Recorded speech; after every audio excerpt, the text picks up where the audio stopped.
I feel like people need to do stuff like that more, and I feel like there needs to be more of us who are darker skinned women that we get on these platforms, that we make a voice for ourselves. Hey everyone, it's the Tastemaker, and today I have another topic video for you guys.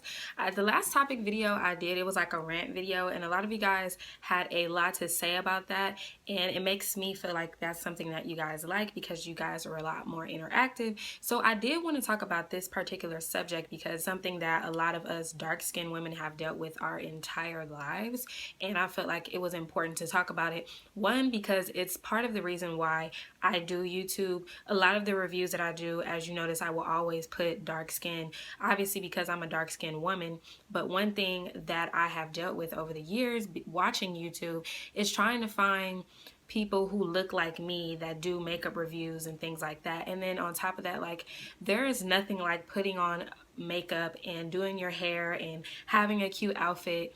It makes you feel like you are just beautiful, like you feel so good about yourself. And I want to make sure that I can help a lot of girls out there feel good about themselves, especially and specifically us chocolate girls. I don't feel like other skin complexions have the same kind of issues that we deal with as dark skinned women. You don't have to only be black. You can, if there's any type of darker shade in any race, is kind of looked down upon, or you know, not perceived as beautiful. And I feel like it's really messed up that we constantly have this push down our throats, from being a little girl in school being bullied, to growing up in high school being bullied, to becoming an adult and having people not have us in certain things because we're not as appealing. Or, you know, I even read something where I think it was Amber Rose who said it, but she was saying, you know, being in music videos and them not having darker skinned women because they didn't want it to seem too black. You know, and also I was watching this video of Jackie Aina, and you know, she was talking about a lot of the myths that come along with being dark skinned, things, people telling us things that we can and cannot do as women. You know, oh, if you're dark skinned, like I remember ASAP Rocky a couple years ago, he said, oh, I don't like dark skinned women that wear red lipstick, and everybody went off on him because it's really not your place to try to tell us what looks good on us or what we can and cannot wear. So what kind of prompted this whole thing? I actually spoke about it the other day on Snapchat, and it was basically, you know, the whole Kodak Black thing, and how he was saying that he doesn't like women that look like him, and any woman that does look like him is probably ugly because he's ugly. I'm sorry. But I understood his perception where he was saying, you know, I prefer, or I have a preference for lighter skinned women. Now, what made me want to do this video is because he did another video after that. It was a woman who had asked him a question about that whole video that he made on Instagram, and he went into some deeper things that I really didn't appreciate. And I definitely want to talk to you girls out there because I know it's a lot of young girls that are my skin complexion that watch my videos, and I want to make sure that I am, you know, speaking out on things like this that affect us. But basically, in this second video that he did, he spoke about us in a way that was very like, wow, so this is what you think about dark-skinned women. It's not so much that you have a preference, but you have a perception of us that makes you not like us. So his perception of dark-skinned women, and if I was a lighter-skinned woman, I would be offended by what he said as well. But basically, he was saying that we're tough and that we're like too strong. And, you know, he was saying that he likes lighter-skinned girls because he can break them down easier. So basically what you're saying is that black, dark-skinned women, we're too strong, and we're not going to take no crap. And you know, that's true, but that has nothing to do with your complexion. And then he says that lighter-skinned girls are basically weak and you can break them down and mold them. That's why he had that stupid ass song, I need me a little baby who gonna listen, all that bullshit. Because like, I don't like men who are like that, like controlling, and you want to control a woman, because basically that's what he's saying, that he likes a woman that he can control. And I feel like there's a lot of black men that date white women as well for that same exact reason, because they feel like black women, you know, we talk back, you know, we're going to basically stand up for ourselves, and that's what we're supposed to do. and he feels like they feel like white women are easier to break down as well. But to be honest, it has nothing to do with your complexion.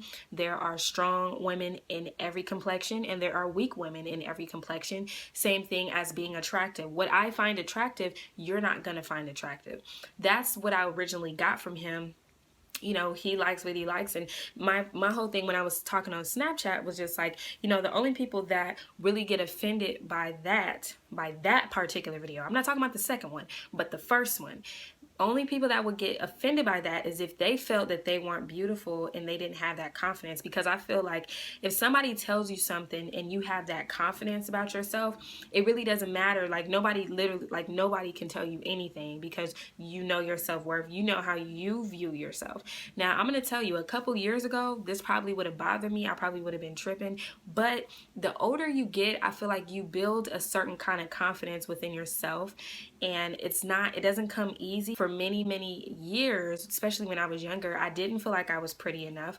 I felt like the lighter skinned girls were prettier just because they were light skinned, and mainly because kids would tease me because I was dark skinned. Like, I didn't know it was an issue being darker until, I want to say, not in elementary school but in middle school. That's when I started having issues of kids teasing me. I remember one time this guy really embarrassed me, and I will never forget this because it was just so embarrassing. So basically, quick story.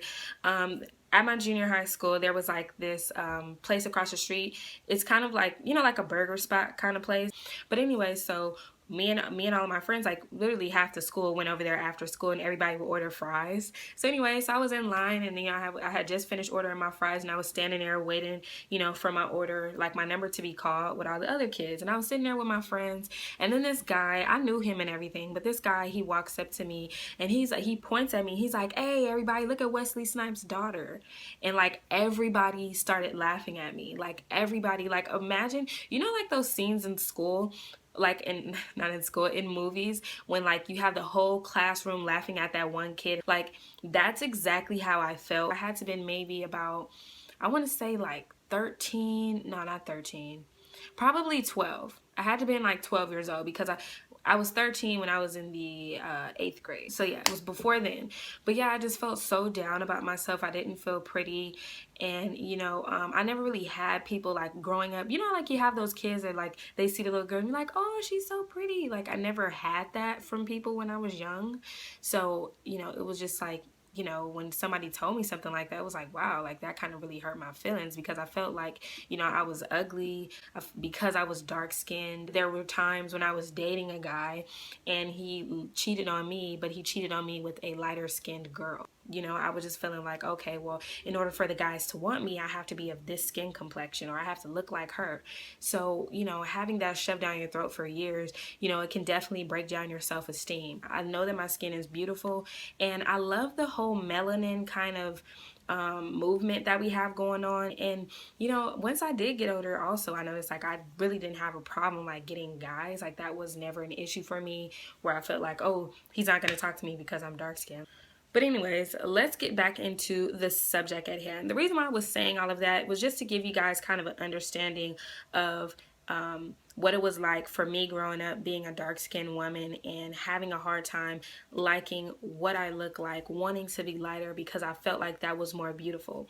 Now, what this all boils down to, if you guys aren't really into history and Black history and, you know, learning about slavery, if you guys don't know who Willie Lynch is, definitely Google him. But basically, he understood in order to conquer us, because Black people, we have always been strong, but in order to conquer us, they had to divide and conquer, right? So the divide was to have the darker skinned people be out in the field doing all of the hard work, keeping us on the outside. So he would take the lighter skinned Africans and bring them into the house. And that's why you have the whole field nigga, house nigga type of thing. Excuse my language, but that's, you know, that's what it is, right? So they separated us, and then they would treat the lighter skinned people better. But basically that's where all of this stemmed from. And to this very day, we look at light lighter as better and darker as, like, you know. And Jackie Aina touched on this and hit it right on the nose. She was talking about, excuse me, like being blacklisted and blackballed,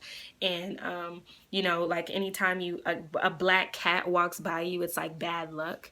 But if you have like something that's white, it's like, you know, when you go to like your wedding, you want to wear all white because it's perceived to be pure. There's undertones to a lot of it that make us perceive, even if you don't realize that you're doing it. But I did want to talk about this because I know it's something that a lot of us feel. This is another thing that I want to talk about. This is not just here in America. One thing that I found out about, this is like a couple years ago, my sister, she had this client that was from South Africa, Johannesburg. Long story short, I was talking to her about, oh, you know, I'm sure it's probably different out there. Like, you guys, you know, love your skin color and everything. Like, out here, we have that whole light skin, dark skin thing. And it's always been a thing. Like, we all know about it. And she was telling me, like, it's the exact same way out there. Like, you know, it's the same thing. Like, I swear, this is one reason why I don't like 4th of July. That scared the shit out of me. Man, and now the freaking car alarms are going off. Oh, that's what I was talking about. I remember. So yeah, so in South Africa, it's the exact same way. In Africa, it's the same way, where people are bleaching their skin because they want to be lighter. Lighter is better, darker looked down upon. So this is something that goes on globally, and it's not just within the black community. Obviously, it affects us directly because, you know, it kind of started with us, but as you know, white people have, or Europeans have been everywhere and kind of planted that seed in a lot of other countries' heads. So a lot of people feel that way. I want to say millions, but thousands of years later, we still are having the same issue. So the other thing is, I feel like with Kodak Black, he has a lot of self-hate. He doesn't love himself. And that kind of goes back into what I was telling a lot of you guys, is when you have certain confidence in yourself, you move differently. You know, you just feel differently, obviously, because you have that confidence. And obviously, he doesn't love himself. It's a lot of self-hate going on there. And like I said, it kind of goes back into Willie Lynch. I do, however, appreciate people like Amber Rose, which some people felt like Amber Rose's statement was like a, you guys, I have been getting bit up, so that's what's going on here.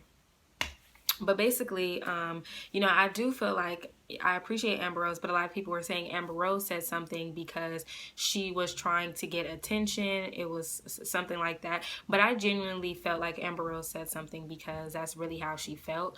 And I don't think she was saying something because she felt it was some kind of opportunity, because people feel like a lot of times Amber Rose does things for attention.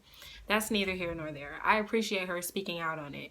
I also appreciate, there's an LA photographer, his name is Facet, and I think it's Facet or Fawcett. I don't want to say Fawcett because I could be wrong, but I'll leave a link to his video down below, and he talked about this like on his Instagram or whatever. It might have been Instagram or Snapchat, but he also talked about this subject as well, kind of giving his perception on the topic. And one thing that he did that was just amazing, and it, like I said, actions speak louder than words. He went to some club in Hollywood and he had like 30 dark-skinned girls with him. Like, he came to the club with like 30 bomb, like, bad bitches, like, you know. And I was like, yes, thank you for making that statement. I appreciate it because, like I said, actions speak louder than words. So it's a whole video on it, and I will leave it down below. But stuff like that, I feel like people need to do stuff like that more.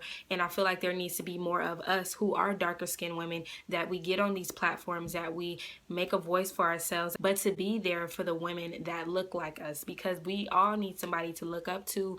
Sometimes we need somebody to tell us that we're beautiful. Sometimes we need people to kind of be a role model in a sense, and be like, you know what, when you see this girl, you like, you know what, because of her, I feel more beautiful about myself because she appreciates herself. And, you know, I feel like a lot of times we're made to feel like we shouldn't feel, you know, a certain way about ourselves, or we shouldn't feel as confident as we do. But there's a lot of us out here that are beautiful, and it doesn't have, like I said, it has nothing to do with your skin complexion. But I do want to remind you, chocolate girls, that you are beautiful. And I will see you guys in my next video. Bye.